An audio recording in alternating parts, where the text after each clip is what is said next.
નમસ્કાર દર્શક મિત્રો, હું શીતલ મહેતા ન્યૂઝ ઓફ કચ્છમાં આપનું સ્વાગત છે। જોઈએ આજના સમાચાર।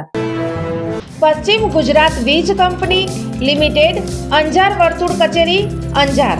ચાલો ઉર્જા સંરક્ષણ સાથે તમારા કાર્બન ફૂટપ્રિન્ટને ઘટાડીએ।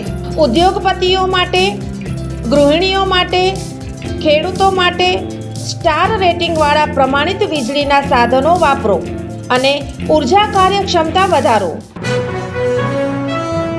અંજાર પાસે મેઘપર બોરીચી ગામે સ્ત્રી વેશમાં એક વ્યક્તિ આવી ઘરમાં ઘૂસી ગૃહિણી ઉપર હુમલો કરી સોનાની ચેઇન તથા 35,000 રૂપિયાની લૂંટ કરી।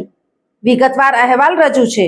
અંજાર પાસે મેઘપર બોરીચીમાં આવેલ સંસ્કાર નગરમાં સ્ત્રી વેશે કોઈ અજાણી વ્યક્તિ આવી ઘરમાં એકલી રહેતી ગૃહિણી પર હુમલો કરી 2 તોલા સોનાની ચેઇન 80,000ની તથા 35,000 રોકડા લૂંટીને ફરાર થઈ જતા પોલીસમાં ફરિયાદ કરાઈ છે। સ્ત્રીના કપડાં પહેરી અજાણ્યો શખ્સ સમી સાંજે 5 વાગે ઘરમાં પ્રવેશ્યો હતો ત્યારે મંજુલાબેન ચંદુલાલ પટેલ ઘરમાં એકલા જ હતા। આ સમયે પતિ તથા 2 પુત્રો કામ પર ગયા હતા ત્યારે આ બનાવ બન્યો હતો। વિશેષ પ્રાપ્ત વિગત મુજબ મંજુલાબેન ઘરને અટકાવી તદ્દન બાજુમાં કીડિયારું પૂરવા ગયા। લગભગ 5 મિનિટ બાદ પાછા આવ્યા ત્યારે આ વ્યક્તિ ઘરના ઓરડામાં હતો અને અવાજ આવતા મંજુલાબેને તપાસ કરી તો તિજોરી ખુલ્લી હતી।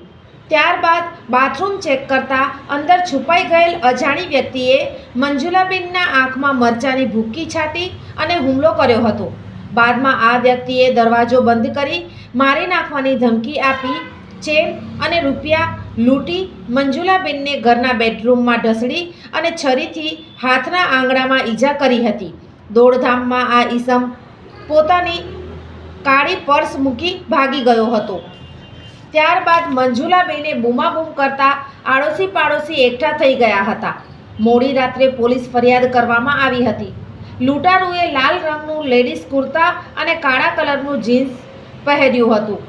મોઢા પર ઓઢણી બાંધી મોઢું ઢાંકેલ હતું। આ શખ્સ નાસી જતા સીસીટીવીમાં પણ કેદ થયેલ હોવાની વાત આવી છે। પોલીસે તાત્કાલિક તપાસ શરૂ કરી છે।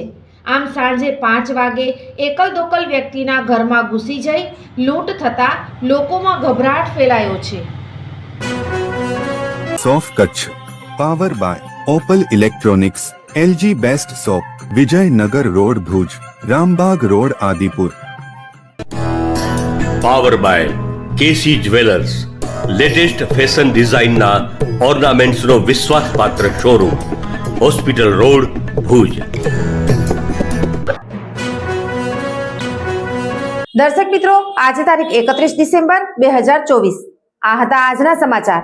આવતીકાલે ફરી મળીશું, ત્યાં સુધી મને રજા આપશો। નમસ્કાર।